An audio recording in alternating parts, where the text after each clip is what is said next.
So in addition to being a believer in the people process, or as part of being a believer in the people process system sort of mantra, I think it's super important for us as sales ops or rev ops leaders to be in sort of close touch with our users.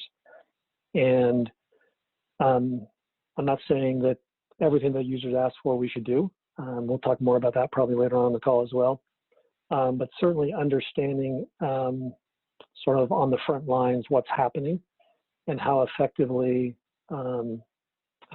processes are that our users are being asked to do. And that's I've done a couple of different things. One is you can certainly periodically ask, right, your users. And I found it really helpful to create a sort of a pool of, I call them super users or Salesforce champions within the organization, people that are sort of process oriented and who have their finger on the pulse of what everybody else on the team is doing. Folks who sort of know what the shadow processes are that are going on and are willing to kind of be open with you about how things are going. So having sort of a few people that you can tap into on the front lines to get some intel on how well things are working is super valuable.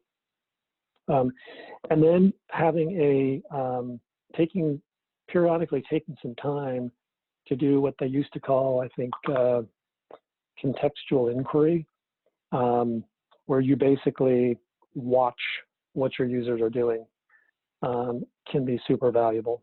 So you simply, find some willing folks and observe for a few hours or days. What are they doing? Why did you go through those 10 clicks to get there? Or why is it that you download this and start doing stuff in Excel as opposed to doing it in the system? As sort of anecdotal examples, that can really help expose both process problems, areas where you can optimize, as well as potential training issues. Do our users simply not know what the tools are capable of, or what the standard process or the preferred process should be? And I'd say lastly, and this kind of begins to answer some of the other question you asked around sort of managing rapid change while trying to maintain an org, and that goes to governance. And I know governance might be that term has lots of meanings to lots of people. Sometimes positive, sometimes not so positive. But from my perspective, governance simply means ensuring that we're doing the right things, the most important things for the business, for the organization.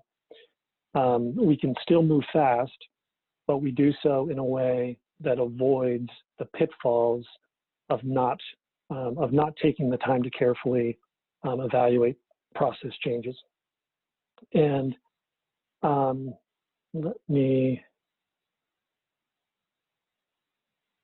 we all have struggled with this need for rapidly changing and adapting.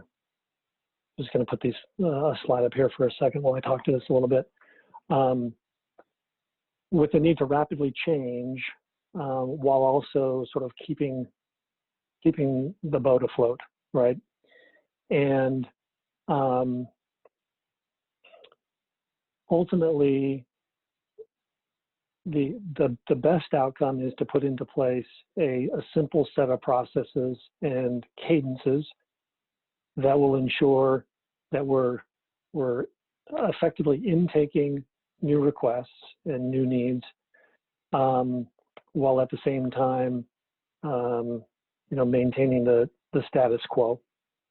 And it's obviously super important that the process that we put in place gives us time to understand the requirement, make sure that those requirements are documented, that we have a cross-functional review from all of the various stakeholders. And I'm guessing, Donna, with with 300 users, you may have more than just, for instance, sales in your Salesforce org.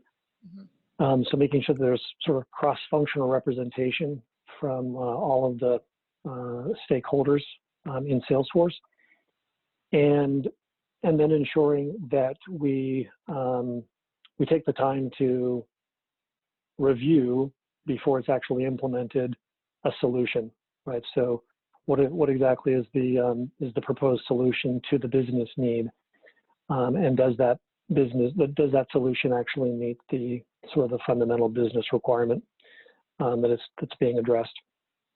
The danger of simply reacting, right, to every request without a process like that in place is that over time you just layer process on top of process, or tool on top of tool, or enhancement on top of enhancement, and you end up with an unmanageable system.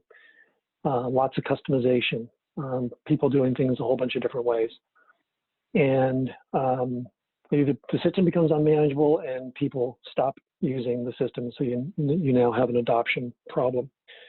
So I think just putting in place some simple governance. It doesn't have to be burdensome. It doesn't have to slow down your process, but just a couple of sort of key points around that governance. I think it's super critical to have some sort of a steering committee, right, who sees the big picture, sponsored or chaired by one of the executives, who has the broader organizational picture and strategic picture in mind.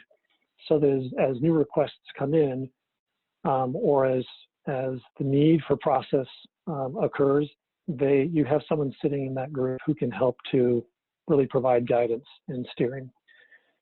And they also can help, or that group can also help establish priorities for changes that occur.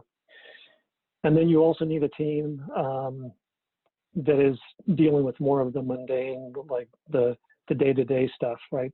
Actually building requirements, building the solution, reviewing the solution, testing the solution, and so forth. So, sort of a working cross-functional team that should include both business users and IT users. There was another question posed about that we'll talk about in just a little while. But that working group, that Salesforce core team, is really, they're the ones that actually are responsible for making stuff happen and ensuring that things are aligned to the overall strategy. I think it's super important that your requirements come from business users. And there's sort of two aspects of that. One is making sure that your business users are articulating their business requirements, not the solution, right? We should leave the solutioning to those who have a good, solid understanding of the technology itself and the best practices for implementing those requirements. Super important also for those business users to be able to articulate the justification or the business case for the change. And maybe some of those will come from you, some of those will come from business users. And then just a good rigorous process for testing, for deploying, for ensuring that you're using sandbox environments, to move changes around. And then the step that's absolutely critical is communicating, training, and enabling our users to actually adopt the process.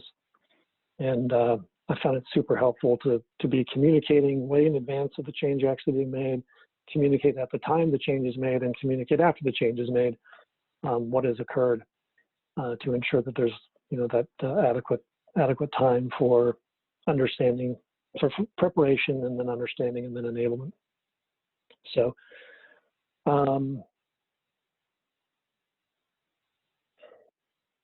I think, I guess maybe the other thing is division of responsibilities. This kind of gets us a little bit into the question about the relationship between business users or RevOps and IT, but definitely having sort of a division of responsibility between those who are sort of thinking process-wise versus those who are, and future-wise versus those who are maintaining the status quo.